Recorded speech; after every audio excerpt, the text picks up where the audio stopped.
Ce message vous a été préparé par le Ministry of Unlimited Holy Ghost et vous êtes avec Mauro Dieu d'amour, volume 2, la venue du royaume de Dieu. Que la paix et la grâce vous soient données de la part de notre Seigneur Jésus-Christ. Sermon 242, l'évangile de Jésus-Christ. Prions. Père éternel, nous te louons, nous te remercions. Tu nous as gardés, tu nous donnes notre occasion d'écouter ta parole. Merci Seigneur. Au nom de Jésus-Christ, nous prions. Ton Esprit Saint qu'il vienne pour ouvrir nos yeux, nos cœurs, nos pensées, nos oreilles afin que nous puissions comprendre ta parole. Nous voulons appliquer ta parole, nous voulons obéir ta parole, nous voulons vivre selon ta parole. Au nom de Jésus-Christ, que ton nom soit sanctifié, que ton règne vienne et que ta volonté soit faite. Au nom de Jésus-Christ, nous prions. Amen. Aujourd'hui, on va lire en Luc chapitre 13, versets 10 à 13. La Bible nous dit, Jésus enseignait dans une des synagogues le jour du sabbat, et voici, il y avait là une femme possédée d'un esprit qui la rendait infirme depuis 18 ans. Il était courbé et ne pouvait pas du tout se redresser. Lorsqu'il la vit, Jésus lui adressa la parole, lui dit, « Femme, tu es délivrée de ton infirmité. » Et il lui imposa les mains. À l'instant, elle se redressa et glorifia Dieu. Ça, c'est en Luc chapitre 13, versets 10 à 13. La parole est le miracle. Chaque fois que la parole de Dieu est prononcée, il y aura toujours une manifestation. Dieu a promis que sa parole ne sera jamais prononcée en vain. Ainsi en est-il de ma parole qui sort de ma bouche. Elle ne retourne point à moi sans effet, sans avoir exécuté ma volonté et accompli mes desseins. Ça, c'est en Ésaïe chapitre 55, verset 11. Beaucoup de choses peuvent échouer, beaucoup de choses peuvent changer, beaucoup de choses peuvent être arrêtées.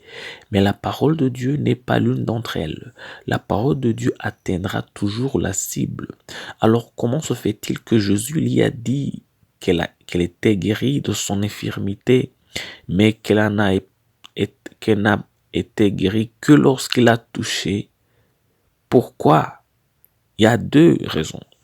La première étant que cela a toujours été et sera toujours ainsi en ce qui concerne Dieu.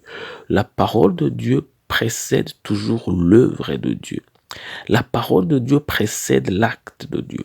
Pourquoi? Parce que la parole de Dieu, c'est celui qui travaille ou qui exécute la volonté de Dieu. En Psaume chapitre 33, versets 6 et 9, la Bible nous dit « Les cieux ont été faits par la parole de l'Éternel et toute leur armée par le souffle de sa bouche. Car il dit et la chose arrive, il ordonne et elle existe. » Ça, c'est en Psaume chapitre 33, versets 6 et 9. La deuxième raison pour laquelle cela s'est produit, c'est sa foi. Dès que Jésus a parlé de sa guérison, à ce moment-là, si elle avait simplement cru en cette parole, elle aurait reçu sa guérison. Mais elle s'attendait à ce que Jésus la touche. Sa foi était liée au contact physique. C'est pourquoi elle a été guérie après ce que Jésus l'ait touchée. Ainsi, les actions de Dieu suivront toujours sa parole. Il ne peut jamais être l'opposé.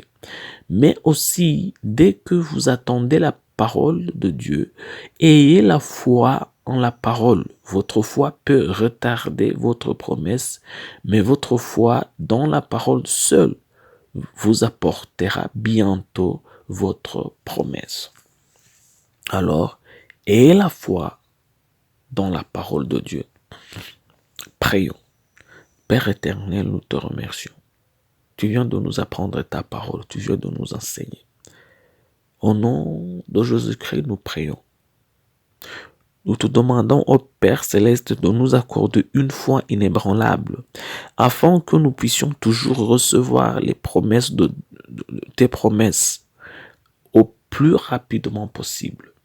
Parce que nous savons que notre foi peut amener nos promesses aussi vite ou il peut les tarder. Ça dépend de ce que nous croyons. Alors, Père, nous prions que notre foi soit celle qui était en Christ, pour que nous recevons toutes tes promesses. C'est au nom de Jésus-Christ que nous prions. Amen. La promesse d'aujourd'hui, on va la trouver en Matthieu chapitre 17, verset 20. La Bible nous dit, « C'est à cause de votre incrédulité, leur dit Jésus.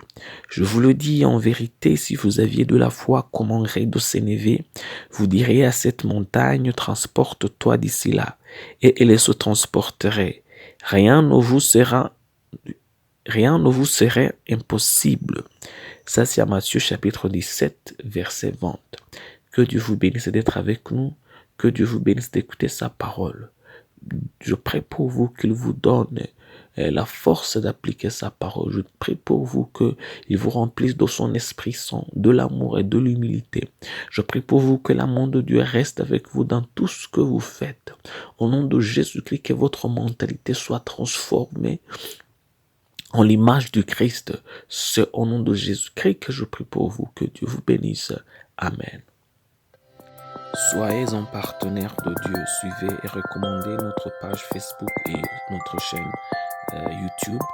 Partagez la dévotion avec vos proches. Lisez et écoutez tous les jours et vous verrez vraiment Dieu dans votre vie. Que Dieu vous bénisse.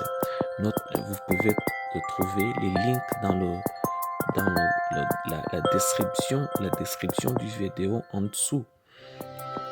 Cet message vous a été préparé par le Ministry of Unlimited Holy Ghost et vous a été présenté par Mahoro Dieu d'amour. Que la paix et la grâce vous soient données de la part de notre Seigneur Jésus-Christ. Amen.